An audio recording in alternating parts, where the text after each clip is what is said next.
Hello everyone, welcome. Today we will talk about pricing per period.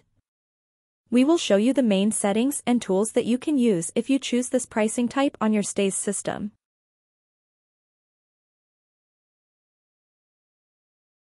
To start, in the main menu, we will click on Settings. On this screen, we will click on General Settings and then Pricing. In the Prices Model field, we will click on Pricing per Period and save.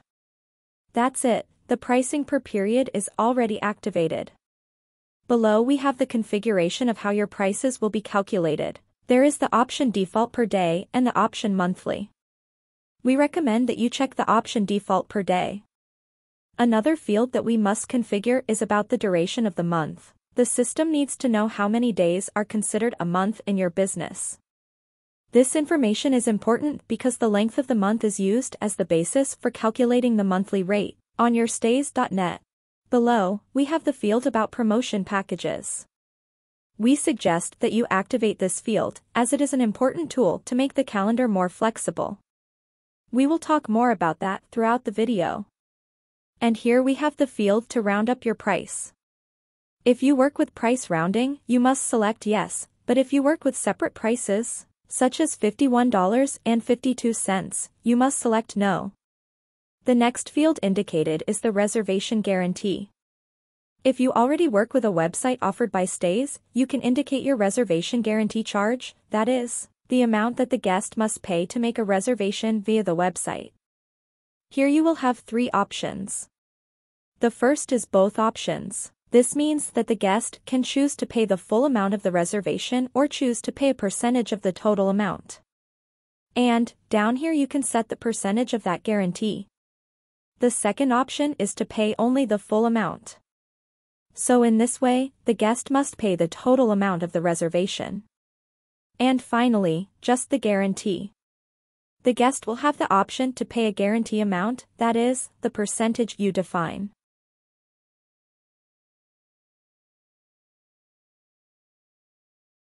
Now, let's start with our pricing. Let's go back to the main menu and click on Catalog and Price Rules. On this screen, we are going to start setting up our rate structure.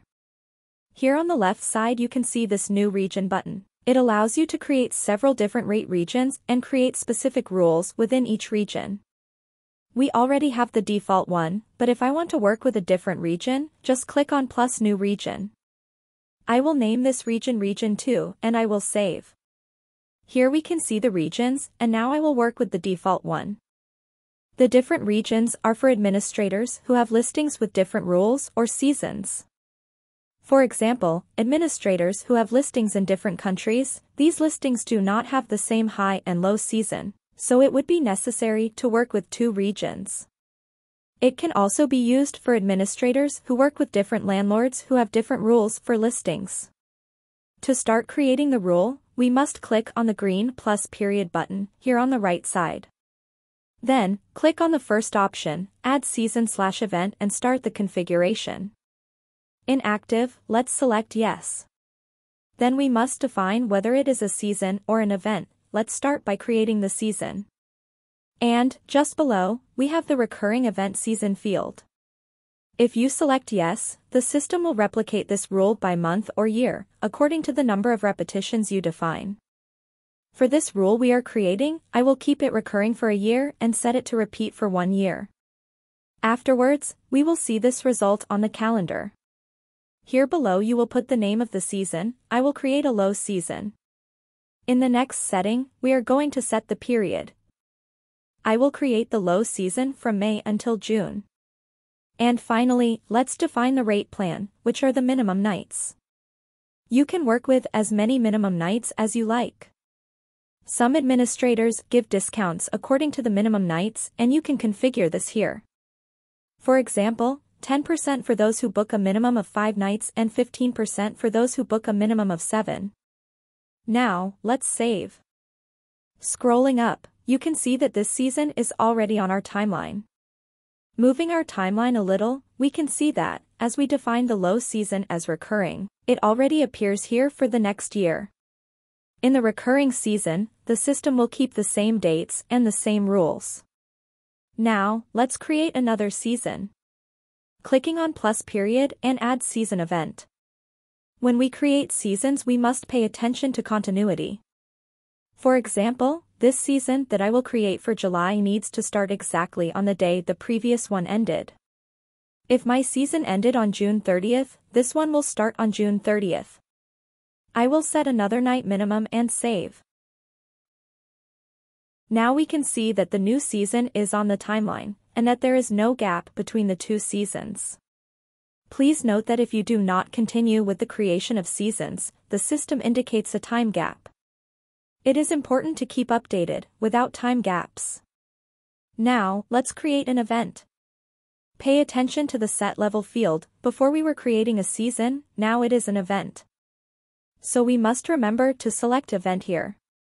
And, let's continue the configuration. I will create a test event, but you can work with commemorative dates, holidays, or a specific event in your city. I will select our event dates, set the minimum nights, and save. Let's look at the event on the timeline. As you can see, the event overlaps the season. This means that, if a reservation is made during this period, what will overlap will be the event.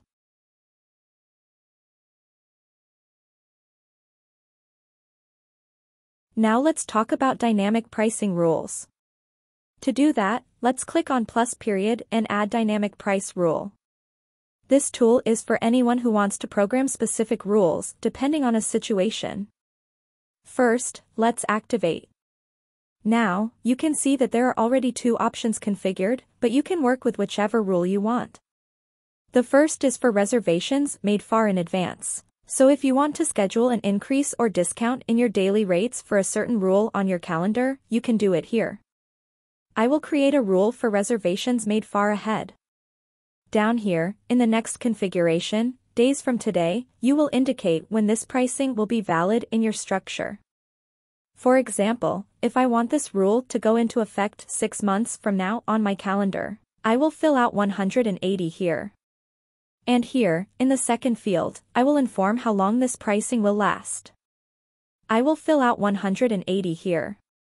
Here, let's check if it is a discount or an increase in my daily rate. And, I will put a 10% discount here and save it. Note that dynamic pricing overrides seasons and events. Now let's create another dynamic pricing with the other example. This example is the discount for reservations made at the last minute. So, for example, if I want to create a rule to take effect from today, I will fill it out with 0 and the system understands that this rule will start to take effect from today. And to indicate that this rule will last for 7 days, I will put 7 here, then save it. And this will already reflect in my structure.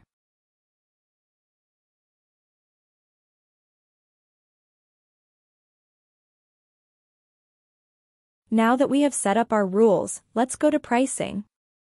For that, go to the listings page. You must go to the main menu, listing, and enter the desired one. Here you will click on Finance and General Pricing Configuration.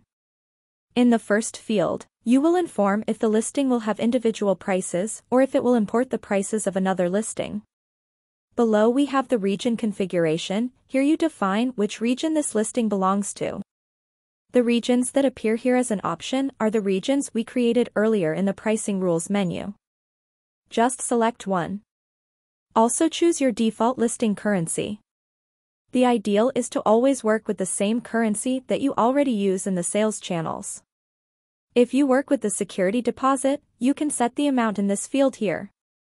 Remember that this information will be valid for your website and for some specific channels that allow the integration of this charge. In the next field, you can view all the additional fees that were created in the system.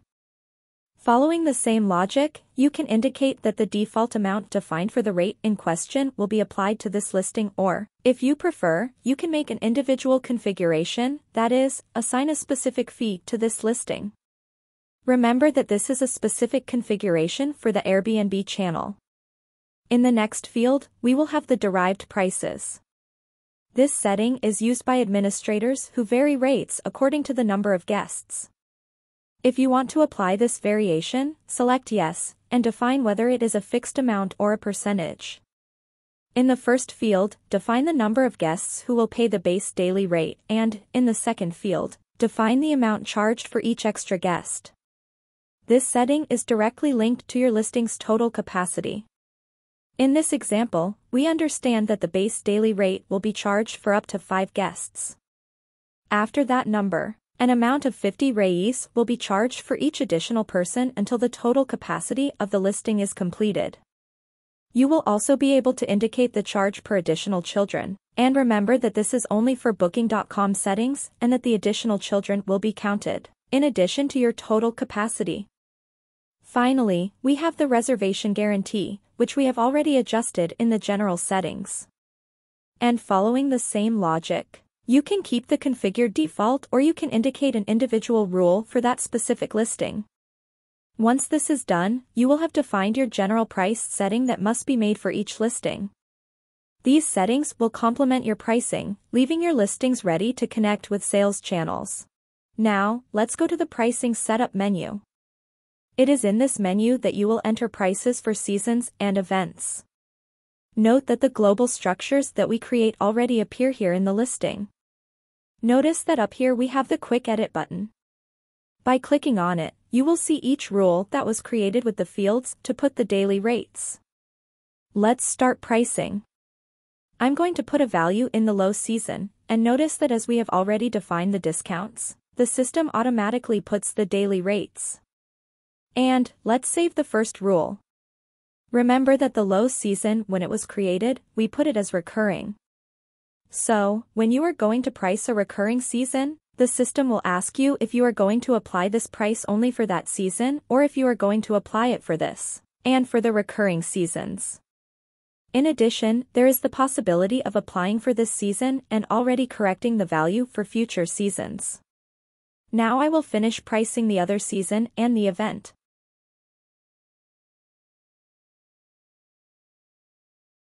Notice that here we have the option to create season and event, and dynamic pricing. Now, I will explain to you what the difference is. Before, we were creating in the global framework. But, if you use this tool within the listing, it means that the seasons and events will only apply to that listing. Here we have the global button. When we click on it, the system opens the screen of the global structure that we created. We also have the link button. It allows you to copy prices from one listing to another. So, for example, if I am pricing this place now, but another one has already been priced with the same rules, then I can copy it. Here, just select the other listing you want to copy prices from. And, here we have 2 possibilities. We can permanently clone the price, which means that everything I do in the main one will be applied in the other one. And, we can copy prices only once, so the ads stand independently.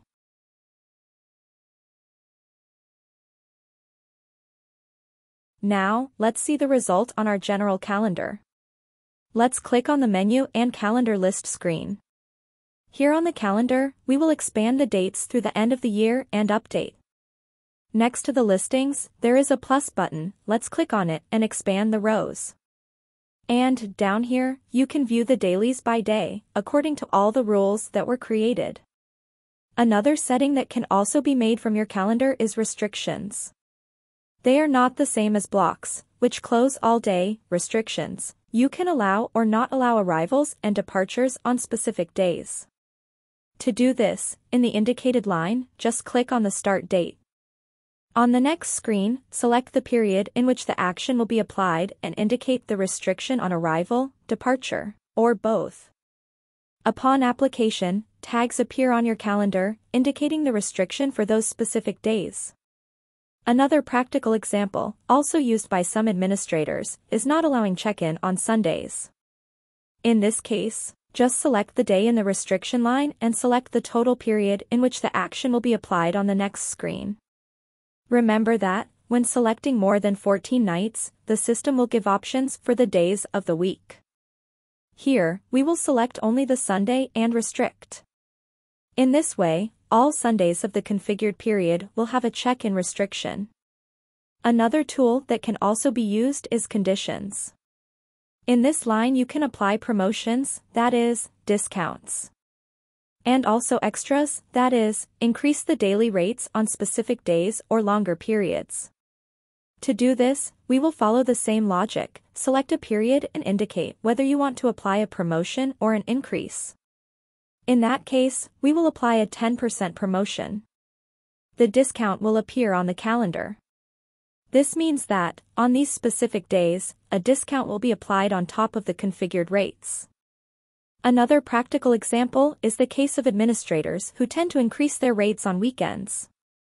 For this result, just select the start date on the next screen and indicate the period in which this action will be applied on the calendar. Remember that when selecting more than 14 nights, the system will allow you to choose the exact days. In this case, we will select Friday, Saturday and Sunday, then select the addition option and configure the percentage. When saving, the configuration will be applied. This means that on weekends within the configured period, daily rates increased by 10%.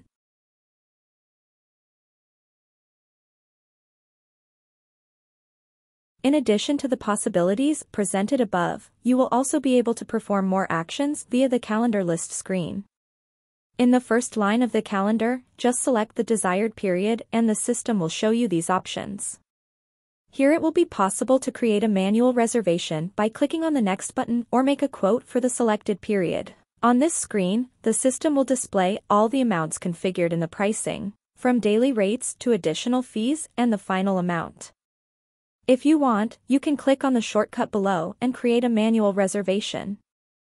From here, you can also create a generic block that is more business-oriented. It will prevent your listing from being reserved for the selected period. You can also insert a comment to identify the reason for blocking and save. The other option is the maintenance block. It can be used in cases where your listing is undergoing some type of repair. You can also add comments and save to your calendar. You will be able to differentiate the blocks by the red and green color. These settings will complement your pricing, making your listings ready to connect with sales channels. If you want more information on the topic, click on the link below, in the video description. See you in the next video.